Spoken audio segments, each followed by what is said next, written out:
وہ دروازے کے ساتھ ساتھ لڑکھڑاتے ہوئے باتھ روم کے دروازے سے ٹکرا گئی۔ دروازہ پوری طرح کھل گیا تھا۔ ادھر تلسی رام نے دیوار سے پلٹ کر اس پر جھپٹنا چاہا تھا۔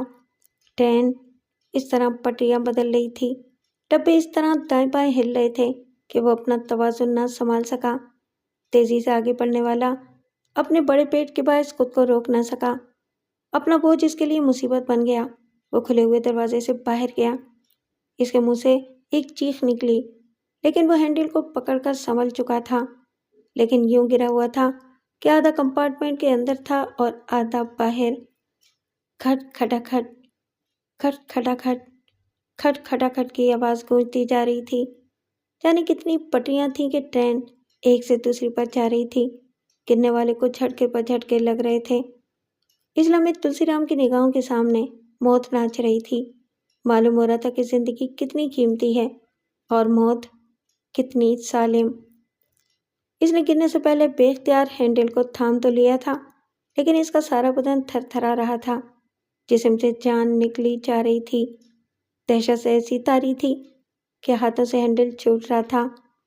وہ چیخنے لگا، بچاؤ، مجھے بچاؤ، نینتارا، مجھے پکڑ لو، میں گر پڑوں گا۔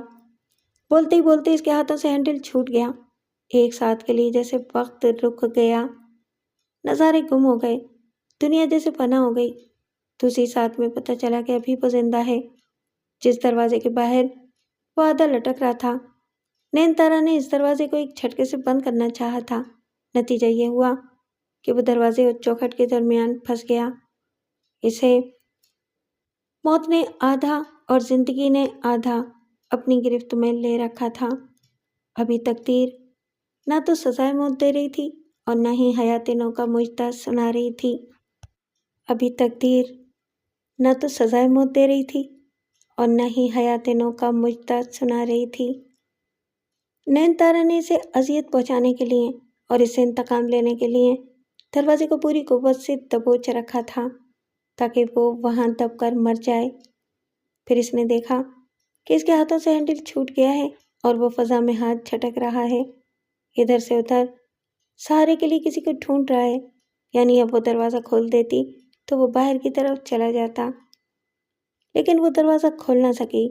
اس نے اپنی آنکھوں کے سامنے کتنے ہی مردوں کو، عورتوں کو، بچوں کو، بوڑھوں کو سسک سسک کر دم توڑتے ہوئے دیکھا تھا، تڑپ تڑپ کر، گڑ گڑا کر انہیں رحم کی التجائیں کرتے سنا تھا، زندگی کی بھیک مانگتے دیکھا تھا۔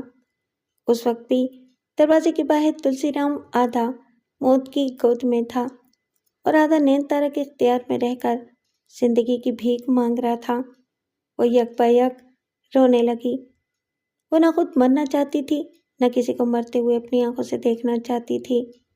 اگر کوئی اسے کہتا کہ اپنا نفسیاتی تجزیہ کرو، کیوں ایک دشمن کے لیے رو رہی ہو، تو وہ اپنا تجزیہ آپ نہیں کر سکتی تھی۔ سیدھی سی بات ہے، ایک شریف انسان دشمن سے ڈرتا ضرور ہے، لیکن دشمن کو مرتے ہوئے بھی نہیں دیکھ سکتا۔ شاید اسی لمحے نینتارا بھی خود کو تلسی رام کی جگہ تڑپتے ہوئے مرتے ہوئے دیکھ رہی تھی۔ ڈوبنے والے کو تنکے کا سہارا ہوتا ہے۔ تلسی رام کو بڑی مہلت ملی تھی۔ اس دوران اس نے دونوں ہاتھوں سے دونوں طرف کے ہینڈل کو تھام لیا تھا۔ اس کا چہرہ دروازے کی طرف تھا۔ کھڑکی کے پاس نینتارا روتی ہوئی نظر آ رہی تھی۔ وہ دونوں ہینڈل بڑی مضبوطی سے تھامے چپ چاپ اسے دیکھتا رہا۔ پھر نینتارا نے دروازے کو کھول دیا۔ وہ بڑی مشکلوں سے کراتا ہوا، تکلیف سے گھسٹتا ہوا اندر آ گیا، لیکن وہاں سے اٹھ نہ سکا۔ وہیں دروازے کے پاس فرش پر سر جھکا کے بیٹھ گیا۔ وہ اس سے دور دوسرے دروازے کے پاس جا کر کھڑی ہو گئی۔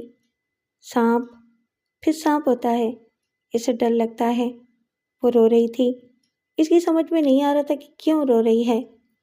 اگر تلسی رام کی موت کا تماشا دیکھنا چاہتی تھی تو وہ اب زندہ سلامت تھا، اور اگر اپنی عزت کے لیے رو رہی تھی تو دشمن بے دست و پا شکست خوردہ انداز میں سر جھکائے فرش پر بیٹھا تھا۔ ہتھیار ڈالنے والا سپاہی کبھی حملہ نہیں کرتا۔ پھر وہ کیوں رو رہی تھی؟ آدمی کب روتا ہے؟ جب پاؤں میں کانٹا چبھتا ہے، کانٹا نکل جائے تو خوش ہونا چاہیے، لیکن وہ اور روتا ہے، کیونکہ دکھ کانٹا چبھنے کا نہیں ہوتا، دکھ اپنے ننگے پاؤں کا ہوتا ہے۔ پاؤں کب تک ننگے رہیں گے؟ کب تک سفر جاری رہے گا؟ اس نے روتے روتے ذرا نظر اٹھا کر تلسی رام کو دیکھا۔ وہ اس جگہ فرش پر بیٹھا ہوا تھا، اس کا سر جھکا ہوا تھا۔ اب اس نے دونوں ہاتھ جوڑ دیے تھے، جیسے اس کے سامنے کوئی دیوی کھڑی ہو اور وہ اسے بڑی خاموشی سے پوج رہا ہو۔ اس وقت گاڑی پھر پٹریاں بدل رہی تھی۔ انسان بھی کتنی پٹریاں بدلتا رہتا ہے، ایک لمحے پہلے کیا تھا، ایک لمحے بعد کیا ہو جاتا ہے۔ گاڑی کی رفتار سست ہو رہی تھی اور وہ کسی اسٹیشن پر رکنے والی تھی۔ وہ بھرائی ہوئی آواز میں بولا، میرے دھرم میں سانپ کو دودھ پلایا جاتا ہے، مگر سانپ پھر سانپ ہی رہتا ہے۔ میں بھی سانپ تھا، مگر تمہاری سہایتا نے مجھے آدمی بنا دیا۔ جو عورت سانپ کو انسان بنائے وہ دیوی کا اوتار ہوتی ہے۔ ایسا کہتے ہوئے وہ جھکتا چلا گیا۔ پھر اس نے دونوں ہاتھ جوڑتے ہوئے اپنے ماتھے کو زمین پر ٹیک دیا، نین تارا کے سامنے جھک گیا۔ وہ اس سے بہت دور کھڑی تھی، پھر بھی سامنے سے ہٹ گئی۔ انسان کو انسان کے سامنے سجدہ نہیں کرنا چاہیے، لیکن یہ اس کے دھرم، اس کے عقیدے کی بات تھی۔ گاڑی رک گئی، تیز رفتاری کا شور تھم گیا۔ وہ کوئی چھوٹا سا اسٹیشن تھا، مسافروں کی آواز بھی نہیں آ رہی تھی۔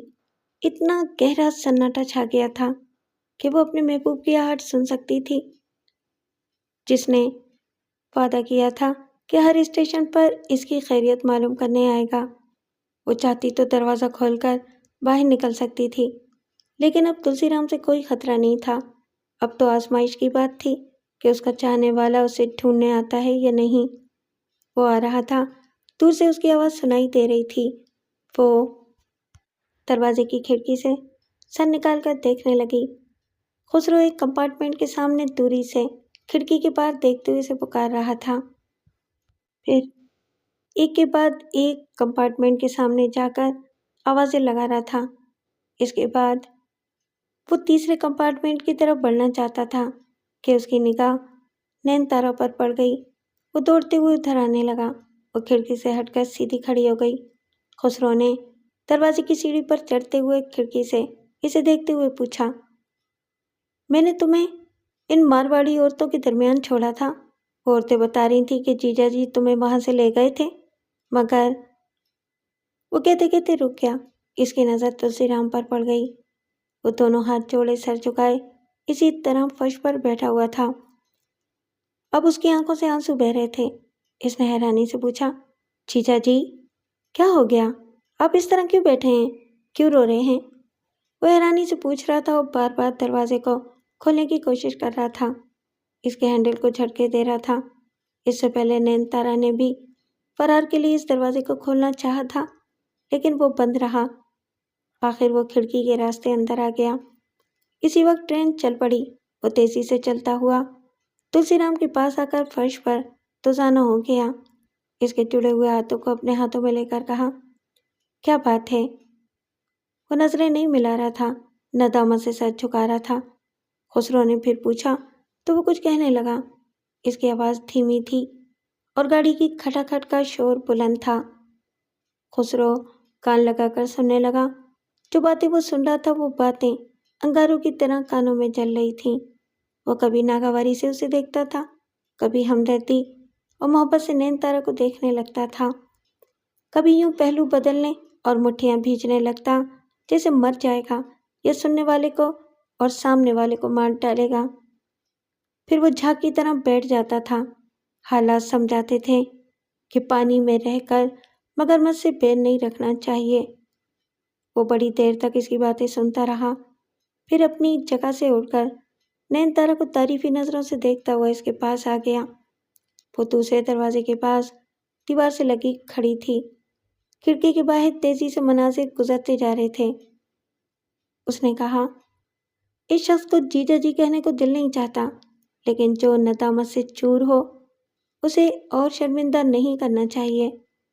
جو لوگ نصیحتیں سن کر راہ راست پر آتے ہیں تو پھر ان کی غلطی کو معاف کر دینا چاہیے۔ وہ سر جھکائے کھڑی رہی۔ بھلا وہ کیا بول سکتی تھی؟ خسرو نے کہا، تم نے کمال کر دیا، دشمن کو نئی زندگی دے کر دوست بنا لیا۔ وہ منہ چھپا کر دیوار کی طرف گھوم گئی۔ اس نے کہا، برتھ پر بیٹھ جاؤ، کب تک کھڑی رہو گی؟ وہ جلدی سے سمٹ کر تلسی رام کی طرف سے منہ پھیرتے ہوئے برتھ پر بیٹھ گئی۔ اگلے اسٹیشن پر گاڑی رکنے لگی تو تلسی رام نے فرش پر سے اٹھ کر کہا، میں دوسرے کمپارٹمنٹ میں جا رہا ہوں، ہلی تک تمہارے ساتھ رہوں گا، تمام اناج تمہارے حوالے کرنے کے بعد واپس چلا جاؤں گا، تم دونوں اسی کمپارٹمنٹ میں رہو، ڈرنے کی بات نہیں ہے، کوئی تم لوگوں کو نقصان نہیں پہنچائے گا۔ گاڑی رک گئی، وہ کمپارٹمنٹ سے چلا گیا۔ خسرو نے دروازوں کو اندر سے بند کیا، کھڑکیاں بھی بند کر دیں۔ باہر کا منظر گم ہو گیا، صرف اتنا پتہ چلا کہ ٹرین چلنے لگی ہے۔ وہ بڑی دیر تک اپنی اپنی جگہ چپ رہے۔ پھر نین تارا نے کہا، تم رات بھر جاگتے رہے ہو، اب سو جاؤ۔ تم بھی سو جاؤ، یہ کمپارٹمنٹ اندر سے بند ہے، کوئی خطرہ نہیں ہے۔ وہ جلدی سے برتھ کے دوسرے سرے پر چلی گئی۔ چند لمحوں بعد اس نے جھک کر اپنی اٹیچی اٹھائی، پھر اسے خسرو کے سرانے رکھ دیا۔ چلو اب لیٹ جاؤ۔ وہ اٹیچی پر سر رکھ کر لیٹ گیا۔ نین تارا نے اسے گھور کر کہا، دیوار کی طرف منہ کر کے سو جاؤ۔ اس نے دیوار کی طرف منہ کر لیا۔ وہ وہیں کھڑی رہی۔ خسرو نے دوسری طرف منہ کرنے کے 1 منٹ بعد پوچھا، کیا تم لیٹ گئی ہو؟ وہ کچھ نہ بولی، اسی طرح خاموش کھڑی رہی، اپنی نگاہوں کے بالکل سامنے۔ اس کے وجود کو محبت اور گہری سنجیدگی سے دیکھتی رہی۔ پھر دبے قدموں چلتے ہوئے اس کے سرانے سے پائنتی پہنچی۔ اس کے زخمی پاؤں نظر آ رہے تھے۔ وہ دونوں ٹخنوں کے پاس خون جمع ہوا تھا۔ دشمنوں نے اسے اسی جگہ سے باندھ کر رات بھر الٹا لٹکائے رکھا تھا، اور پتہ نہیں کہاں کہاں زخم لگے ہوں گے جو لباس میں چھپے ہوئے تھے۔ افسوس، وہ کچھ بھی نہیں کر سکتی تھی۔ وہ اس کے پاؤں کی طرف آہستہ آہستہ ہاتھ بڑھانے لگی۔ ہاتھ پاؤں کے قریب گیا، پھر وہ جھجک گئی۔ دل نے کہا، جھجکنے شرمانے سے کام نہیں چلے گا، وہ تھکا ہوا ہے، زخم کھایا ہوا ہے۔ یہ سوچتے ہی وہ دونوں ہاتھوں سے اس کے پاؤں کو دابنے لگی۔ وہ چونک گیا، جی میں آیا سر اٹھائے اور پلٹ کر دیکھے۔ پھر خیال آیا کہ وہ شرما جائے گی، اس کے قدموں کو چھوڑ کر دور ہو جائے گی۔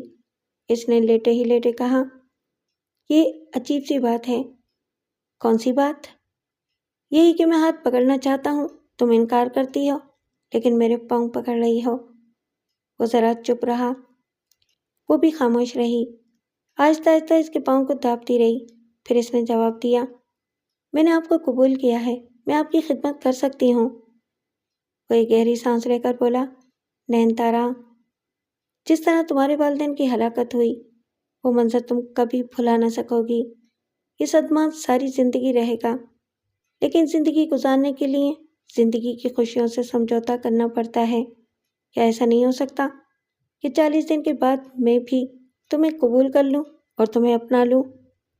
وہ کہہ رہا تھا، اور تارا ہولے ہولے پاؤں دابتے ہوئے تصور کی آنکھ سے دیکھ رہی تھی۔ کتنے ہی خیموں کے درمیان اس کے ابا اسٹین گن کی گولیوں سے چھلنی ہو کر سبز پرچم کے سائے میں گر رہے تھے۔ پھر منظر بدل گیا، ہینڈ گرنیڈ کا دھماکہ ہوا اور اس کے ساتھ ہی اس کی اماں فضا میں اچھل پڑی۔ اس کے بعد کیا ہوا کچھ نظر نہیں آیا، فضا میں دھواں ہی دھواں بھر گیا تھا۔ نین تارا کی آنکھیں آنسوؤں سے بھر گئی تھیں۔ کبھی کبھی وہ سوچتی تھی، خسرو اس کے نصیب میں نہیں ہے، اگر ہوتا تو نکاح قبول کرتے ہی 2 موتیں کیوں ہو جاتی؟ یوں تو اس کے میں ایک ہی دن میں ہزاروں موتیں ہوئی تھیں، لیکن دوسروں کے لیے صرف افسوس ہوتا اور اپنوں کے لیے صدمہ۔ وہ صدمہ دل کی گہرائی میں تھا، اور اسی گہرائی میں خسرو کا پیار بھی تھا، یعنی جہاں ماتم تھا وہیں پیار کی شہنائی بھی بجنا چاہتی تھی۔ ٹرین پوری رفتار کے ساتھ ایک پل پر سے گزر رہی تھی۔ دریا اور پل کے درمیان خلا سے آواز گونج رہی تھی، دن دن دن دن دن دن، جیسے یہ آواز سمجھا رہی تھی کہ آنسوؤں سے محبوب کے قدموں کو دھوتے رہنے سے کچھ نہیں ہوتا۔ آنسو بہتے رہتے ہیں، دریا بھی بہتا رہتا ہے اور بہاتا رہتا ہے، اس پر سے محبت کا ایک پل بنا کر گزر جانا چاہیے۔